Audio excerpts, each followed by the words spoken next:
அவுதுல்லாஹிமினஷ்-ஷைத்தானிர்-ரஜீம். பிஸ்மில்லாஹிர் ரஹ்மானிர் ரஹீம். அன்பார்ந்த நேயர்களே, முழு பாலஸ்தீனத்தை நோக்கி இந்த பயணத்தில் பல கட்டங்களை போராளிகள் கடந்து வருகிறார்கள். போர்க்களம் என்று பார்த்தால் அது தொடங்கி 484 நாட்கள் ஆகின்றன. இதில் நேற்று அல் காசம் பிரிகேட்ஸ் தங்களுடைய கைகளிலே இருந்த கைதிகளை வெளியிட்ட சம்பவத்தை சொன்னோம். அதற்கு எதிராக 183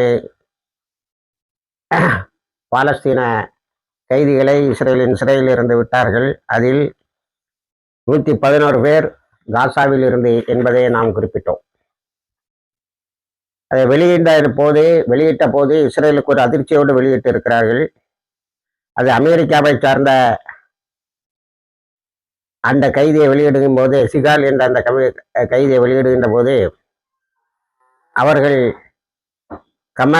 கமாண்டர் ஹாத்தம் அல் ஹவாஜிரி என்ற கமாண்டரை முன்னிலையில் வெளியிட்டார்கள். இந்த ஹைத்தம் அல் ஹவாஜிரி என்ற இந்த கமாண்டர் அல் காசம் பிரிகேட்ஸ் உடைய பீச் பெட்டாலியனுடைய கமாண்டர். இவரை கொலை செய்து விட்டதாக இஸ்ரேலிய இராணுவம் வெகு நாட்களாகவே பீட்டிக் கொண்டிருந்தது. இப்பொழுது அவரை மேடையில் பார்த்தவுடன் அலறி துடித்து போனார்கள். இன்னும் நீ உயிரோடு இருக்கிறாயா என்று. இன்னும் எங்களில் எத்தனை பேரோட உயிரை வாங்குவாய் என்பது சொல்லாமல் வெளியே வருகின்ற செய்தி. இந்த ஏக்கம் பெரிய விரக்தியை அவர்களுக்கு இடையே ஏற்படுத்தி இருக்கிறது. எந்த அளவுக்கு அந்த விரக்தி போயிருக்கிறது என்று சொன்னால், அடுத்த கட்ட பேச்சுவார்த்தையே 2 நாளைக்கு தள்ளி போட்டு இருக்கிறார்கள். எதை பற்றியும் கவலை இல்லை. நாங்கள் போர் நிறுத்த ஒப்பந்தத்தின் எல்லா விதிகளையும் முறையாக கடைபிடித்து வருகின்றோம். இன்னும் சொன்னால் பெருந்தன்மையோடு நடந்து கொள்கிறார்கள். தாய்லாந்தை சார்ந்த ஒரு 5 கைதிகளை விடுவித்தது எந்த பேச்சுவார்த்தைகளையும் வராதது. அதன் பிறகு இடையிலே ஒரு 3 இஸ்ரேலிய இராணுவத்தை சார்ந்த பெண்களை வெளியிட்டது. எப்ரேல் யஹூத் என்ற பெண்மணி உட்பட. இதெல்லாம் போர் நிறுத்த ஒப்பந்தத்திலே இல்லை. மாறாக இஸ்ரேல் கத்தரிடமும் எகிப்திடமும் மண்டியிட்டதற்கிணங்க அவர்கள் கத்தருடைய பரிந்துரையின் பேரிலும் துருக்கியினுடைய பரிந்துரையின் பேரிலும் அந்த தாய்லாந்தை சார்ந்தவர்களை வெளியிட்டார்கள். அந்த 3 பேரையும் வெளியிட்டார்கள். அது ஒப்பந்தத்தில் இல்லாது. அடுத்த கட்ட பேச்சுவார்த்தைகள் நாளை தொடங்கும் என எதிர்பார்க்கப்படுகிறது. ஏனென்று சொன்னால் அது நேற்று தொடங்கி இருக்க வேண்டும். ஆனால் நெத்தன்யாஹு அடுக்கடுக்காக தோல்விகள் வந்து கொண்டு இருக்கிறது. மேற்கரையிலிருந்து வருகின்ற செய்திகளும் அவரை மிகப்பெரிய விரக்தியில் ஆழ்த்தி இருக்கிறது. அதனால் நான் ட்ரம்பின் பாதங்களை தொட்டு பணிந்து பேசிவிட்டு வந்து இந்த பேச்சுவார்த்தையை தொடங்குகிறேன். அதுவரைக்கும் அந்த பேச்சுவார்த்தையில் ஈடுபடுகின்ற மொசாது என்ற உளவுத்துறை, இஸ்ரேலினுடைய உள் உளவுத்துறை என்று அறியப்படுகின்ற சின்பெத் ஆகியோர் என்னை சந்திக்க வேண்டாம் என்று சொல்லிவிட்டு இன்று காலை அவர் அமெரிக்காவுக்கு போயிருப்பார் என எதிர்பார்க்கப்படுகிறது. ஐசிசி வாரண்ட் இருக்கு, அவரை கைது செய்ய வேண்டும். ஆனால் அமெரிக்கா மிகப்பெரிய அளவில் வரவேற்கும் என எதிர்பார்க்கிறோம்.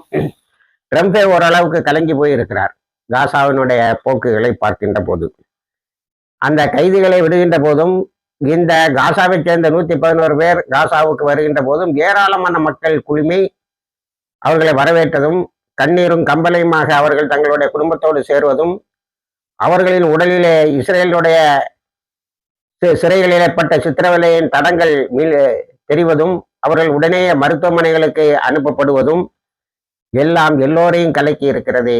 அதில் வந்த கூட்டத்தில் போராளிகளுடைய வாகனங்கள், போராளிகளுடைய டிசிப்ளின் என்று சொல்லக்கூடிய கடமை, கண்ணியம், கட்டுப்பாடு போன்றவை இவை அனைத்தும் ட்ரம்பையும் நெத்தன்யாஹுவையும் நிரம்பவே உலுக்கி இருக்கிறது.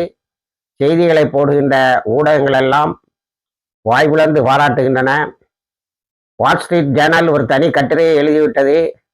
ஒவ்வொரு கைதியும் விடுதலை செய்யும் போது நெத்தன்யாஹுவையும் இஸ்ரேலிய இராணுவத்தையும் இஸ்ரேலிய ரிசர்விஸ்ட் என்று சொல்லக்கூடிய அந்த படையையும் ஒரு பெரிய விரக்தியில் ஆழ்த்திவிட்டுத்தான் அவர்கள் அந்த மக்களை வெளியிடுகிறார்கள்.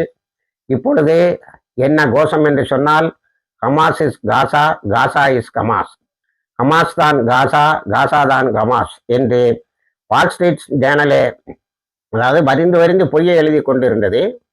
இந்த பத்திரிகையிடம்தான் ஒரு பத்திரிகையாளன் சொன்னான், நீ 100% இஸ்ரேலின் பொய்களை சொல்வதற்கு பதிலாக 1% யதார்த்தங்களை சொல்லி இருந்தாய் என்று சொன்னால் உலகம் ஓரளவுக்கு விழிப்படைந்திருக்கும் என்று சொன்னார். அந்த பத்திரிகை எழுதுகிறது, Gaza is Hamas, Hamas is காசா.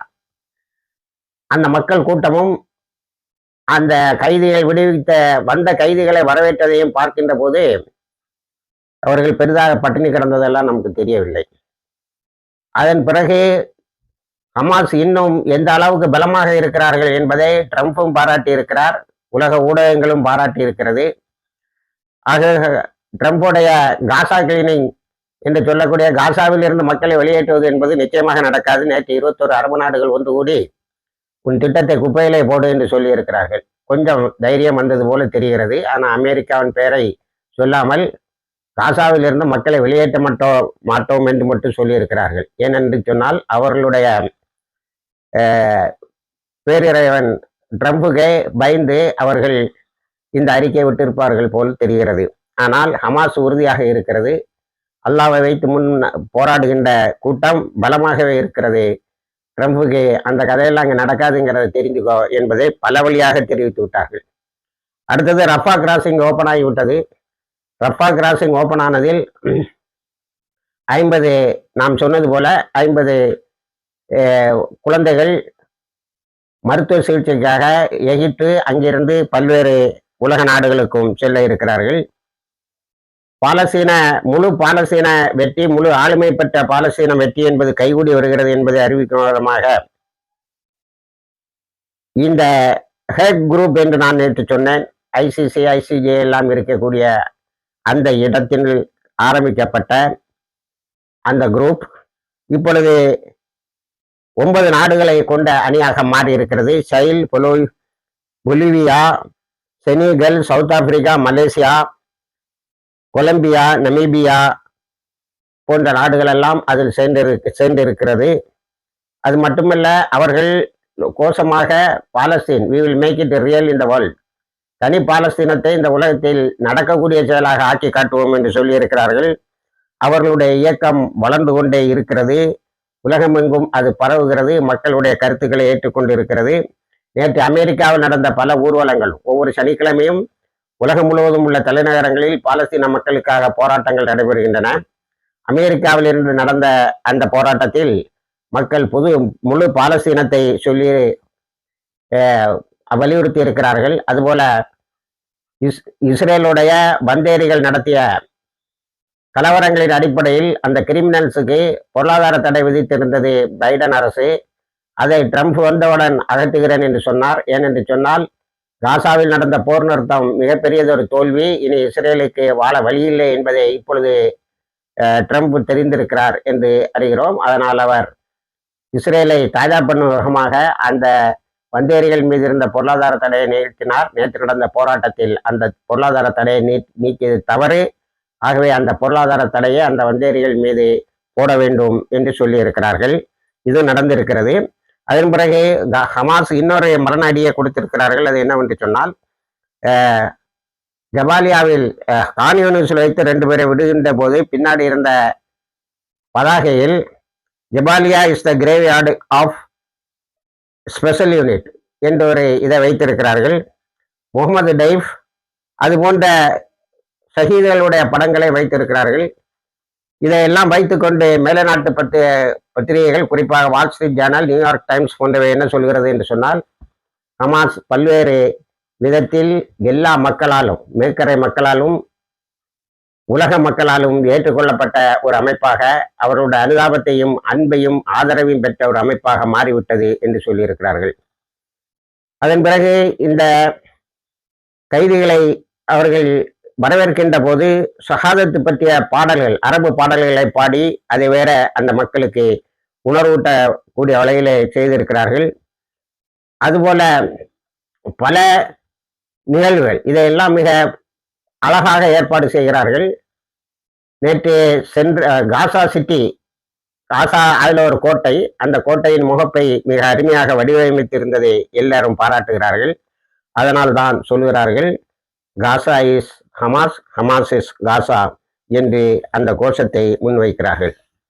அடுத்து உலக நடப்புகளில் சிரியாவில் நேற்று ஒரு பெரிய தாக்குதலை இஸ்ரேலிய இராணுவத்தின் மீது நடத்தி இருக்கிறார்கள்.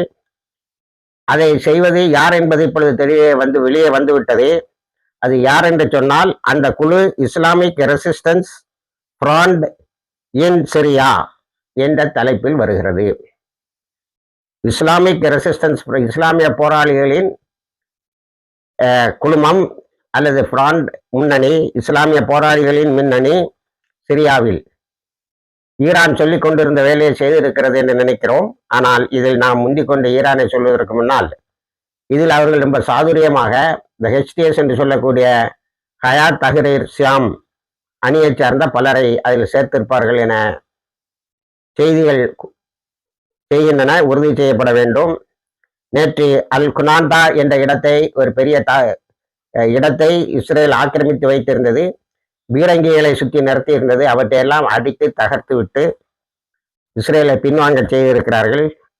தோல்வியின் வெப்பம் தாழாமல் வெஸ்டர்ன் கவர்மெண்ட் பில்டிங், கவர்னரேட்டோட பில்டிங் என்று சொல்லக்கூடிய ஒரு கட்டடத்தை இஸ்ரேலிய இராணுவத்தினர் எரித்துவிட்டு அதை இஸ்லாமிக் ரெசிஸ்டன்ஸ் ஃப்ரண்டை சார்ந்தவர்கள் தான் எரித்தார்கள் என்று பழிபோட முயன்ற போது அதை படம் எடுத்த பலர் இஸ்ரேலிய இராணுவத்தினர் தீயை பற்றி வைப்பதை எடுத்து படம் போட்டு விட்டார்கள்.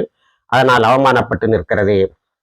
அதே போல வெஸ்ட் பேங்கில் தொடர்ந்து தாக்குதல், 6 நாள் தாக்குதலுக்கு பிறகு நேற்று துல்காமில் இருந்து வெளியேறி இருக்கிறது. துல்காமில் இருந்து வெளியேறுகின்ற நேரத்தில் அங்கே ஒரு சின்ன காசாவையே உருவாக்கிவிட்டு போயிருக்கிறார்கள். அங்கிருந்த கட்டடங்களை எல்லாம் இடித்திருக்கிறார்கள். ஆனால் ஜெனினில் இப்படி ஒரு கட்டடத்தை இடிக்க வந்தபோது அதில் இருந்த மக்களை வெளியேற்ற முயன்ற போது ஒரு பெரிய ஆம்புஷ் வழியாக இஸ்ரேலிய இராணுவத்தை வீழ்த்தி இருக்கிறார்கள். 120 பேர் நேற்று அங்கே காயம்பட்டும் இறந்தும் இருக்கிறார்கள். அவர்களை ஆம்புலன்ஸ் வரிசையாக வந்து அழைத்து செல்கிறது. இங்கே ரஃபா கிராசிங்கில் ஆம்புலன்ஸ் வரிசையாக எகிப்துக்கு இதுக்கு போகிறவங்க, ட்ரீட்மெண்ட்டுக்கு போகிறவங்களை அழைத்துட்டு போவதையும், இங்கே ஆம்புலன்ஸுகள் வரிசையாக வந்து ஜெனினில் ஆம்புலன்ஸில் அடிபட்டவர்களை தூக்கிட்டு போவதையும் சிலர் இணைத்து வெளியிட்டு இருக்கிறார்கள். ஆனால் ஹெப்ரானில் நேற்று கேஸ் பாம்புகளை போட்டு மக்களை மிகவும் துன்புறுத்தி இருக்கிறது. அங்கேயும் கட்டடங்களை இடிக்கின்ற வேலையை செய்கிறது. எதிர்த்து தாக்கியிருக்கிறார்கள் அல்குஸ் பிரிகேட்ஸை சார்ந்தவர்கள். அதில் பலர் இறந்திருக்கிறார்கள். ஒரு 16 வயது பையனை நேற்று இஸ்ரேல் இராணுவம் பாயிண்ட் பிளாங்க் ரேஞ்சில் நேரடியாக கிட்ட போய் சுட்டு ஷஹீதாக்கி இருக்கிறார்கள். அந்த ஷஹீதானவர்கள் மொத்தம் 6 பேர் என அறியப்படுகிறது. நேற்று இஸ்ரேலினுடைய தாக்குதலில், ட்ரோன் தாக்குதலில் நடந்திருக்கிறது. இவர்களை எல்லாம் நேற்று அடக்கம் செய்கின்ற போது பெருந்திரளாக மக்கள் கூடியிருக்கிறார்கள். அதுபோல இஸ்ரேலில் இருந்து வந்தவர்களையும் வரவேற்பதற்கு ஏராளமான மக்கள் கூடியிருக்கிறார்கள். இதையும் இஸ்ரேல் மிகப்பெரியதொரு அவமானமாக எடுத்துக்கொள்கிறது. இப்படி இஸ்ரேல் தன்னுடைய தோல்வியை மறைக்க வெஸ்ட் பேங்க் போன அங்கடி சிரியாவில் இஸ்லாமிக் ரெசிஸ்டன்ஸ் கிரியேட் ஆகிட்டு, அது இன்னையிலிருந்து டே 1 நம்ம போட்டுக்கலாம். அவங்களும் அடித்து துவம்சம் பண்ண தொடங்கி விட்டார்கள். ஆகவே லெபனானில் பஃபர் சோன் இல்லை, காசாவில் பஃபர் சோன் இல்லை, சிரியாவில் பஃபர் சோன் இல்லை என்ற நிலைக்கு ஆளாகி மொத்த பாதுகாப்பை இழந்து நத்தியானு தவித்து கொண்டு இருக்கிறார். இஸ்ரேலிய இராணுவத்தினர் பலர் நேற்றும் பேட்டி கொடுக்கிறார்கள். நான் என் நாட்டுக்காக உயிர் கொடுக்க வந்தேன், ஆனால் எனக்கு தெரிகிறது என் நாடு என்பது நான் அபகரித்த பூமி என்று. அதனால் எனக்கு உற்சாகம் குண்டி போனது. என்னுடைய தந்தை, ஒரு சகோதரி சொல்கிறார், என்னுடைய தந்தை, என்னுடைய முப்பாட்டன் எல்லோரும் இதற்காக உழைத்து இருக்கிறார்கள். அத்தனை பேரும் தவறுதலான ஒரு லட்சியத்துக்காக உழைத்து இருக்கிறார்கள் என்பதை அறிய நான் அழுகிறேன் என்று அழுதே விட்டார். இணைந்திருங்கள். எல்லா தகவலையும் கொண்டு வந்து சேர்க்கிறோம். வாகிர் தவானா அல்ஹம்துலில்லாஹி ரப்பில் ஆலமீன்.